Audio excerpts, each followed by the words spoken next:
Alright, what's up guys? Trying to make this a little bit shorter and a little bit less of me saying but I apologize right off the bat if I say a lot. I'm just kind of doing a one take kind of thing. So, my name's Chase. This is my car. It's a 2013 Mustang GT 6-speed. So, for the more mechanically inclined, it's a Gen 1 Coyote with an MT82.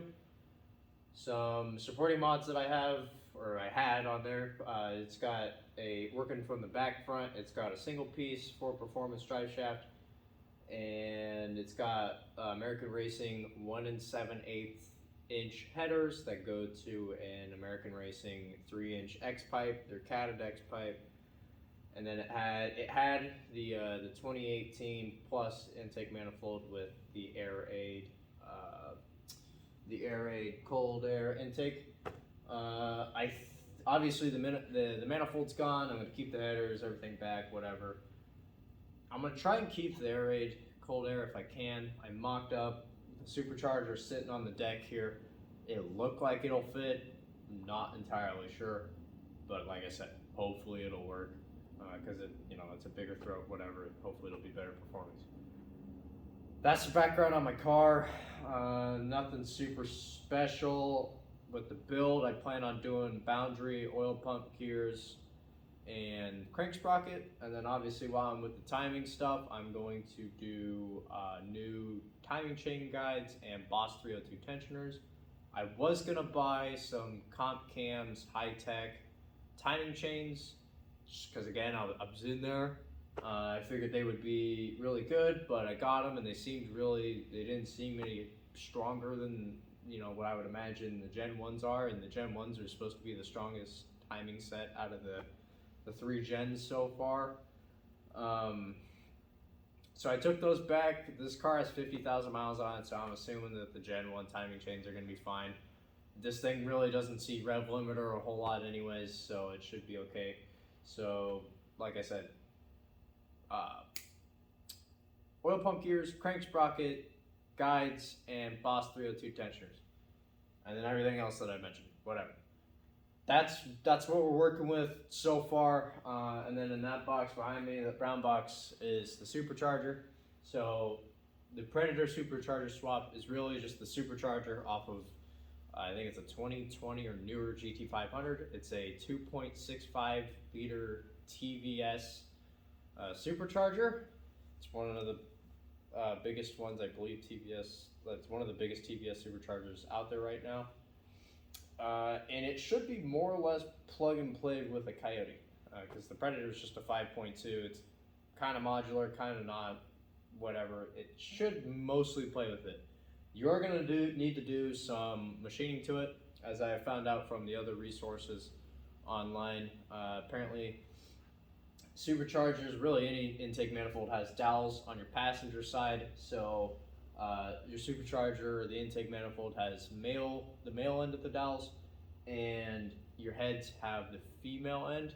And so with the Predator supercharger, you have, I think they're 400 thou in diameter, 400 thou, 0.400 inches in diameter, and the heads on your Coyote are about 300 thou. And this is going off rough memory.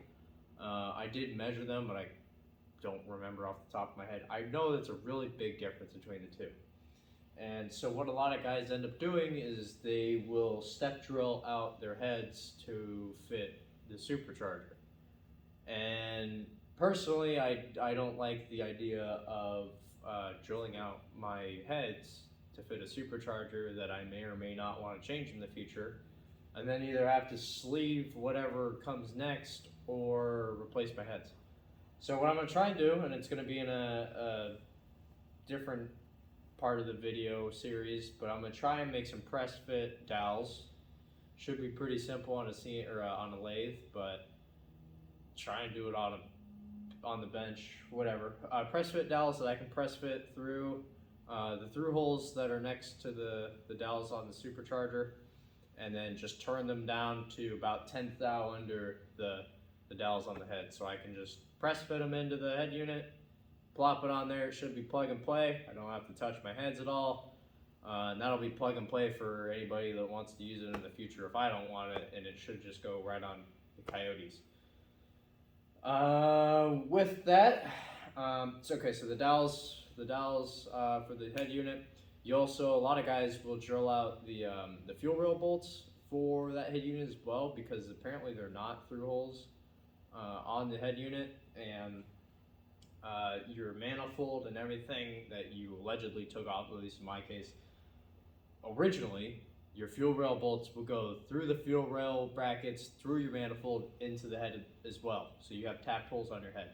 And so a lot of guys will drill through on the Predator head unit so that they can tap into the holes as well, just get more clamping force. Doesn't sound like you really have to do that if you don't want to, because that head unit weighs about 110 pounds and you already have 4 bolts per side, so it's not probably the end of the world, but to do it right, you probably should. So you gotta drill through those, you gotta fix the dowels, and I think the last biggest thing is your IAT2 sensor. If you're looking at the head unit, if it's sitting in your car, the IAT2 sensor is gonna be the back top passenger side. There's already a hole there for it, but for some reason, I guess the one that was in the GT500 or whatever doesn't play nicely. Whatever. The guys that I've seen will drill out that and they'll tap it for a new IAT2 sensor, one that's in my kit. It's like a 3/8 NPT thread, and then put an IAT2 sensor in there. And then I think those 3 big things should be the big buns for getting the head unit plug and play. And then obviously the big things that you need to address past that are cooling, fuel, and your belt drive. So that's where we get into the VMP kit. So I worked with Rick from VMP. He was really good in setting me up with pretty much everything I need off the bat. Obviously, you know, there's little things here and there that you're gonna need, but this should be the majority of the things that'll get you started. So if you're interested, you can pretty much just email VMP and just tell them what car you have, like what year, if it's a Gen 1, Gen 2, Gen 3, maybe a Gen 4, I don't know if they're up there yet.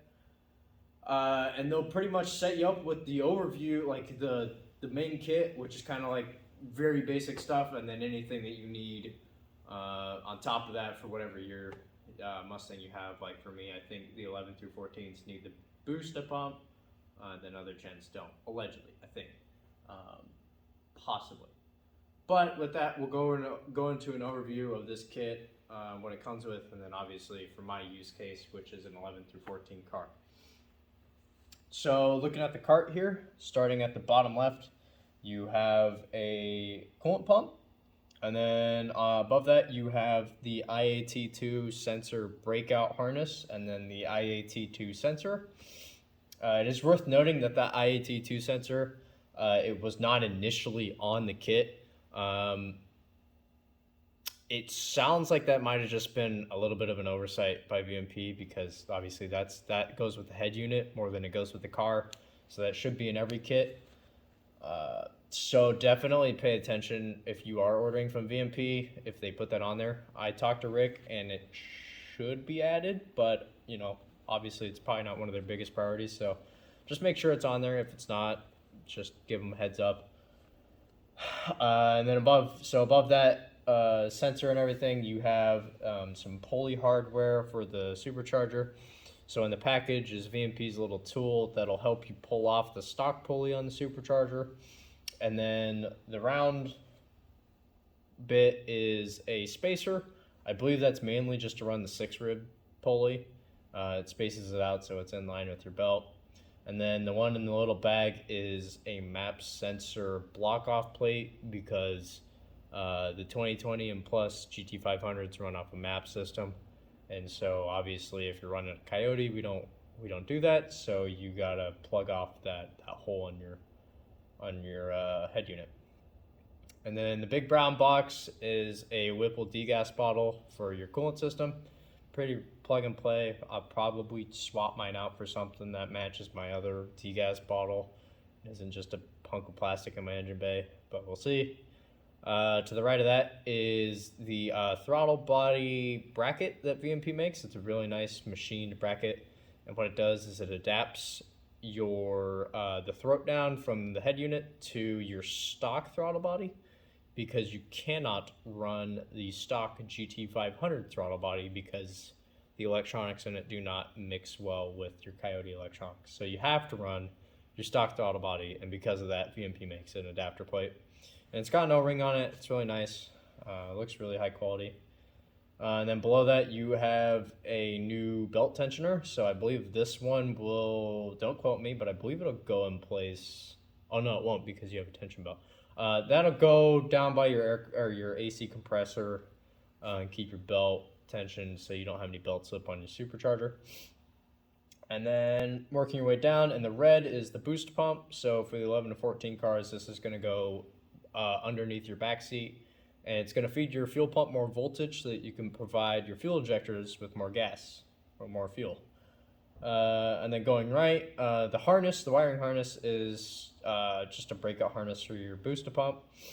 And then working down, the shiny little pin thing is an adapter for the supercharger shaft to VMP's line of pulleys, which right below that adapter is VMP's 3.4 inch pulley. This might need to be changed for my use case, because if you see Justin's video on this kit overview, he says that this pulley should drive, I believe, 10 to 11 PSI, somewhere around there.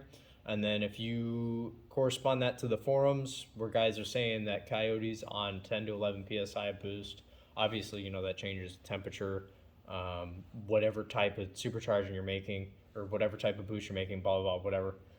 10 to 11 PSI is making around 700 wheel horsepower with Coyote. And then if you also look on those same forums, Gen 1 Coyotes, like their power ceiling, or the limit you can make on them stock is about 700 wheel. So before you start bending rods. So I might talk to VMP and see if I can pulley up even more to prevent that, because I'd rather not blow or bend a rod or blow my engine or do whatever right off the bat. That wouldn't be great. It'd kind of suck, to say the least. But I digress. To the right of that is another pulley for your belt system. To be honest, I'm not entirely sure what it's for. We'll see as we go through the video series. We'll find out where that goes. And then to the right of that is also something that I'm not entirely sure what it's for, but it's some sort of wiring harness, and it says single relay heat exchanger harness. So, I mean, obviously it's got to have something to do with the heat exchanger. Either it's a fan harness or a temp sensor harness. I haven't seen any fans with the heat exchanger, or I haven't heard about it either, so I'm assuming it's probably a temp sensor or enabling you to put fans on it if you want to. Either way, there's that. And then last on the table is what VMP calls their boomerang bracket, and what this is going to do is it's going to put two pulleys up by the throat of your, or up by the shaft of your supercharger, and allow you to get a bunch of belt wrap around the snout so that you can prevent a bunch of belt slippage, especially when you're running like a 6-rib. It's a really nice machine aluminum bracket with a couple pulleys. I mean, there's not much to say about it other than that the quality's great. And then off the cart is a single pass heat exchanger, pretty standard run-of-the-mill heat exchanger. I mean, it's a single pass as far as I've seen. There's no fans, so it's I don't know how it's going to perform, honestly. I'm not expecting a whole lot out of it because, like I said, it is a single pass with no fans, so we'll see. But besides the point, I just have to say that everything that I'm looking at on the cart, and really just everything in general, seems very high quality. Just from like the boomerang bracket and the throttle body bracket are machined aluminum, really high quality. IAT sensors, Motorcraft, like it's either name brand, it's really well machined.